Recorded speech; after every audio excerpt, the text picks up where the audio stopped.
গতকাল 23শে জুলাই বাংলাদেশের গণপ্রজাতন্ত্রী বাংলাদেশ সরকারের প্রথম প্রধানমন্ত্রী তাজউদ্দিন আহমেদ সাহেবের 100তম জন্মবার্ষিকী পালিত হলো মানে কি, বেশ নীরবে নিভৃতে কেটে গেল দিনটা। উনি তার প্রাপ্য মর্যাদা পাননি। স্বাধীনতার পর থেকেই ওনাকে কিছুটা আউটসাইডার হিসেবে রেখে দেওয়া হয়েছে এবং ওনাকে যতটা মর্যাদার সাথে আমাদের দেখা উচিত ছিল, দেওয়া উচিত ছিল রাষ্ট্রের, সেটা দেওয়া হয়নি। আগেও দেওয়া হয়নি, এখনো দেওয়া হলো না। তাজউদ্দিন আহমেদ আওয়ামী লীগের টিপিক্যাল আওয়ামী লীগ নেতা ছিলেন না। ওনার বিরুদ্ধে কোনো রকম দুর্নীতির অভিযোগ কখনো পাইনি। ফিনান্সিয়াল ইন্টিগ্রিটি, নৈতিক চরিত্র, চারিত্রিক দৃঢ়তা, সিদ্ধান্ত নেবার ক্ষমতা, প্রশাসনিক দক্ষতা, সব কিছুতেই বাংলাদেশের কোনো মন্ত্রীকে যদি বলতে হয়, নাম আসতে হয়, যদি একটা লিস্ট করতে হয়, লিস্টটা খুব সংক্ষিপ্ত হবে, কিন্তু প্রথম দিকেই থাকবেন তাজউদ্দিন আহমেদ।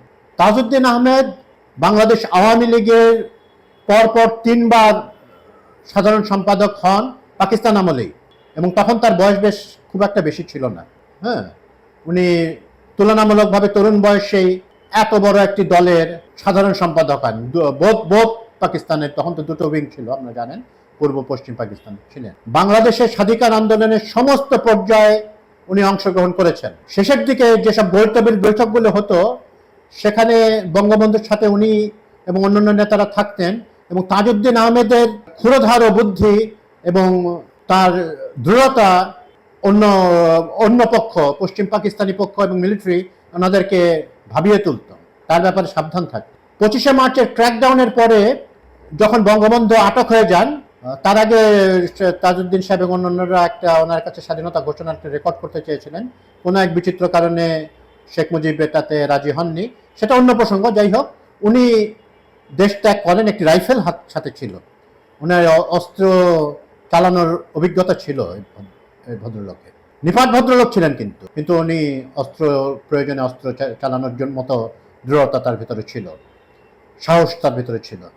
উনি ভারতে যান এবং 20-21 দিনের ভেতরে উনি একটি সরকার গঠন করেন, প্রবাসী সরকার, মুজিবনগর সরকার। বাংলাদেশের অভ্যন্তরে এটা শপথ হয়, এবং তারপর থেকে উনি বিভিন্ন বাধা সত্ত্বেও, বাধা বলতে আপনারা অনেকেই জানেন, শেখ মনি ইত্যাদি, এবং এনারা চাননি যে তাজউদ্দিন আহমেদ প্রধানমন্ত্রী হবেন প্রবাসী সরকারে, কিন্তু উনি চালিয়ে যান। সমস্ত বাধা সত্ত্বেও উনি অন্যান্যদের সহায়তায় উনি চালিয়ে যান, এবং এর ভিতরে যারা ষড়যন্ত্র কিছু দেখা দিলে উনি শক্ত হাতে এটা দমন করেন।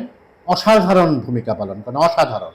স্বাধীনতার পরে উনি আসার পরে থেকে একটি ভঙ্গুর যুদ্ধ বিধ্বস্ত দেশের দায়িত্ব নিতে হয় তাকে। বঙ্গবন্ধু আসেন 10ই জানুয়ারি 1972-এ। এখানেও আসলে কারণটা সম্পর্কে জানা মুশকিল, কিন্তু সেই তখন থেকে এই বঙ্গবন্ধুর সাথে তাজউদ্দিন আহমেদ সাহেবের বেশ সমস্যা সৃষ্টি হয়।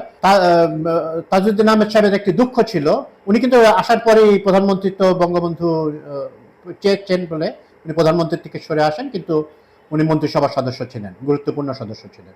তো উনি মানে শেখ মুজিবুর রহমান কখনোই মুজিবনগর গভর্নমেন্টে যেতে চাননি। এবং তাজউদ্দিন আহমেদের যে দুঃখের কথা বললাম, মূল দুঃখ ছিল যে এই যুদ্ধটা কিভাবে সংঘটিত হলো এবং প্রবাসী সরকারের ভূমিকা কি, বাংলাদেশের মুক্তিযোদ্ধারা কি ভূমিকা পালন করেছিলেন, এটা নিয়ে বঙ্গবন্ধু তেমন উৎসাহ দেখাননি, এবং উনি কখনো মুজিবনগরে যাননি।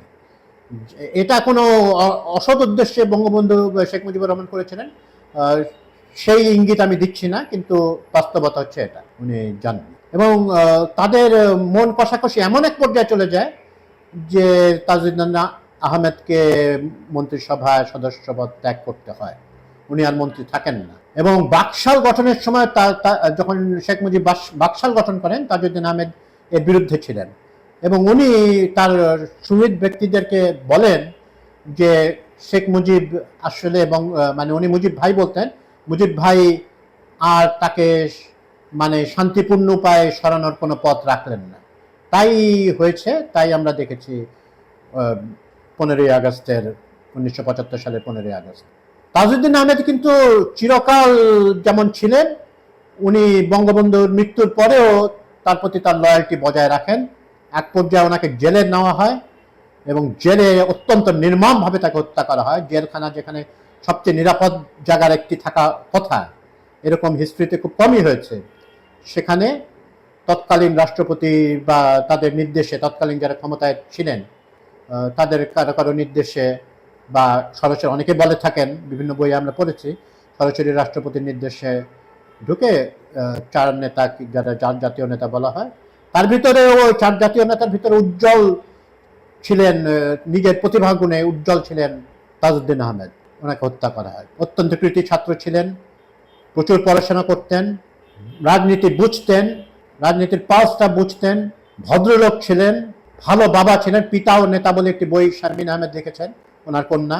ওনার ছেলের কথা আপনারা জানেন যে উনি এমপি ছিলেন এবং উনিও নৈতিক কারণে উনি পদত্যাগ করেন এই মন্ত্রিসভা থেকে। আমরা তার ১০০তম বার্ষিকীতে, জন্মবার্ষিকীতে তাজউদ্দিন আহমেদকে গভীর শ্রদ্ধার সাথে স্মরণ করছি। একজন ব্যতিক্রমী নেতা।